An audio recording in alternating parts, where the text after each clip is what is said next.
ଆଜିର ପ୍ରସଙ୍ଗ ବିକଶିତ ଭାରତ ପାଇଁ ଭିତ୍ତିଭୂମି ବିକାଶ ଏବଂ ସହରୀକରଣ। ପ୍ରସ୍ତୁତି ଆଞ୍ଚଳିକ ସମ୍ବାଦ ବିଭାଗ। ଉପସ୍ଥାପନା ସରିତା ସାହୁ। ଜେପି ମୋର୍ଗାନ ଭବିଷ୍ୟବାଣୀ କରିଛନ୍ତି ଯେ ଭାରତ 2027 ମସିହା ସୁଦ୍ଧା ବିଶ୍ୱର ତୃତୀୟ ବୃହତ୍ତମ ଅର୍ଥନୀତି ହେବ। ଏହା ମୁଖ୍ୟତଃ ଭିତ୍ତିଭୂମି ବିକାଶ ଏବଂ ପରିପୋଷଣୀୟ ସହରୀକରଣ ଦ୍ୱାରା ପରିଚାଳିତ ହେବ। ଭାରତୀୟ ରିଜର୍ଭ ବ୍ୟାଙ୍କ ଅନୁଯାୟୀ ଭିତ୍ତିଭୂମି ବାବଦରେ ଖର୍ଚ୍ଚ କରାଯାଇଥିବା ପ୍ରତ୍ୟେକ ଟଙ୍କା ପାଇଁ ଜିଡିପିରେ 2.5 ରୁ 3.5 ଗୁଣ ଲାଭ ହେଉଛି। ଭାରତରେ ଦ୍ରୁତ ଏବଂ ସହାନୁଭୂତିଶୀଳ ଭିତ୍ତିଭୂମି ବିକାଶ, ଯେପରିକି ନୂଆ ପମ୍ବନ ରେଳ ସେତୁ, ରାମେଶ୍ୱରମରେ ପ୍ରଥମ ଭୂଲମ୍ବ ଉତ୍ତୋଳନ ସେତୁ, ଯାହାକୁ ପ୍ରଧାନମନ୍ତ୍ରୀ ନରେନ୍ଦ୍ର ମୋଦି ଏପ୍ରିଲ 6 ତାରିଖ 2025 ମସିହାରେ ଉଦ୍ଘାଟନ କରିଥିଲେ। ଏହା ବ୍ୟତୀତ ସୋନମାର୍ଗରେ ଜେଡ୍ ମୋହର ସୁଡ଼ଙ୍ଗ ବ୍ୟତୀତ, ଯାହାକୁ ପ୍ରଧାନମନ୍ତ୍ରୀ ନରେନ୍ଦ୍ର ମୋଦି 13 ତାରିଖ ଜାନୁଆରୀ 2025ରେ ଉଦ୍ଘାଟନ କରିଥିଲେ ଏବଂ ଅନେକ ବୃହତ୍ ପ୍ରକଳ୍ପ, ଜମ୍ମୁ କାଶ୍ମୀରର ଚେନାବ ରେଳ ସେତୁ, ଆସାମର ବାଗିବିଲ ସେତୁ ଏବଂ 21.5 କିଲୋମିଟର ଲମ୍ବ ବିଶିଷ୍ଟ Mumbai trans harbour link Atal Setu ଦେଶକୁ ପ୍ରଗତି ଏବଂ ସମୃଦ୍ଧି ଆଡ଼କୁ ନେଇଯାଉଛି। ପ୍ରଧାନମନ୍ତ୍ରୀଙ୍କ ଦ୍ୱାରା 2015 ମସିହାରେ ଆରମ୍ଭ ହୋଇଥିବା ପ୍ରଗତି ଶାସନ ଏବଂ ସମାନବର୍ତ୍ତୀ କାର୍ଯ୍ୟାନ୍ୱୟନ ମଞ୍ଚ ସମ୍ବଳର ପ୍ରଭାବଶାଳୀ ବ୍ୟବହାର, ପାରିବେଶିକ ପରିପୋଷଣୀୟତା ଏବଂ ଉତ୍ତରଦାୟିତ୍ୱକୁ ସୁନିଶ୍ଚିତ କରିବା ସହିତ $205 ବିଲିୟନ ମୂଲ୍ୟର 340ରୁ ଅଧିକ ପ୍ରମୁଖ ଭିତ୍ତିଭୂମି ପ୍ରକଳ୍ପ ସମ୍ପୂର୍ଣ୍ଣ କରିବାରେ ସାହାଯ୍ୟ କରିଛି। ସାମ୍ପ୍ରତିକ ଭିତ୍ତିଭୂମି ପ୍ରକଳ୍ପଗୁଡ଼ିକର ସଫଳ କାର୍ଯ୍ୟାନ୍ୱୟନ ଭାରତର ସହରାଞ୍ଚଳ କ୍ଷେତ୍ର ପାଇଁ ଗୁରୁତ୍ୱପୂର୍ଣ୍ଣ ଶିକ୍ଷା ପ୍ରଦାନ କରିଥାଏ, ଯାହା ସ୍ୱାଧୀନତା ପରଠାରୁ 20 ବର୍ଷର ମାଷ୍ଟର ପ୍ଲାନିଂର ପଦ୍ଧତିକୁ ଅନୁସରଣ କରିଆସିଛି।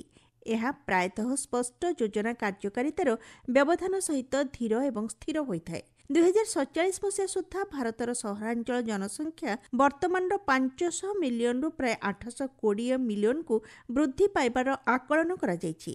ଏହାର ଅର୍ଥ ହେଉଛି ଆଗାମୀ 22 ବର୍ଷ ମଧ୍ୟରେ ଭାରତୀୟ ସହରଗୁଡ଼ିକୁ ବର୍ତ୍ତମାନ ଭଳି ଅନେକ କୋଠା ଏବଂ ଭିତ୍ତିଭୂମି ସେବା ନିର୍ମାଣ କରିବାକୁ ପଡ଼ିବ।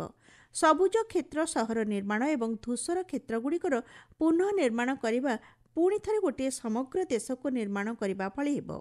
ଜାତିସଂଘ ଆବାସ ବିଶ୍ୱ ସହରାଞ୍ଚଳ ରିପୋର୍ଟ 2024ରେ କୁହାଯାଇଛି ଯେ ପ୍ରାୟ 2 ବିଲିୟନ ଲୋକ 2040 ସୁଦ୍ଧା 0.50 ସେଣ୍ଟିଗ୍ରେଡର ତାପମାତ୍ରା ବୃଦ୍ଧି ଏବଂ 2000 ସହର ସମୁଦ୍ର ସ୍ତରଠାରୁ 5 ମିଟର ଅଧିକ ଜଳସ୍ତର ଜନିତ ସମସ୍ୟାର ସମ୍ମୁଖୀନ ହେବେ। ସମୁଦ୍ର ସ୍ତରଠାରୁ 10 ମିଟର ଉଚ୍ଚତାରେ 2620 ସହର ବନ୍ୟା ବିପଦରେ ରହିବେ। ଏହି ରିପୋର୍ଟ ଆକଳନ କରୁଛି ଯେ ସହରାଞ୍ଚଳ ଭିତ୍ତିଭୂମିକୁ ଜଳବାୟୁ ପ୍ରତିରୋଧୀ କରିବା ପାଇଁ ପ୍ରତିବର୍ଷ 2.5 ରୁ 5.5 ଟ୍ରିଲିୟନ ଆମେରିକୀୟ ଡଲାର ଆବଶ୍ୟକ ହେବ।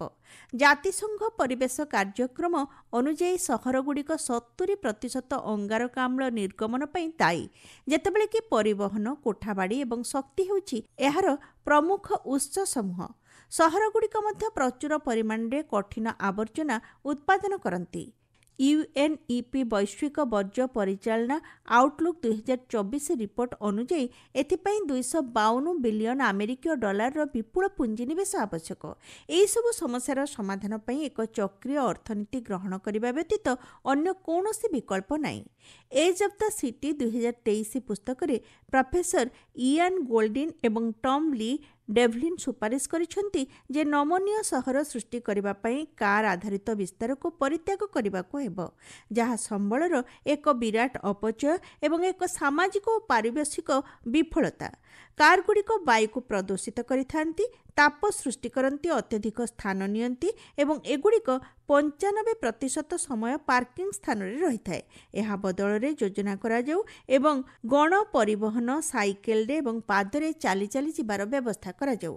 ସ୍ମାର୍ଟ ସିଟି ମିଶନରୁ ମୂଲ୍ୟବାନ ଶିକ୍ଷା ହେଉଛି ପ୍ରଯୁକ୍ତି ବିଦ୍ୟାକୁ କେନ୍ଦ୍ରରେ ରଖିବା ନୁହେଁ, ବରଂ ଲୋକ, ଭିତ୍ତିଭୂମି, ଚାକିରି, ସବୁଜୀକରଣ ଏବଂ ଗତିଶୀଳତାକୁ କେନ୍ଦ୍ରରେ ରଖିବା।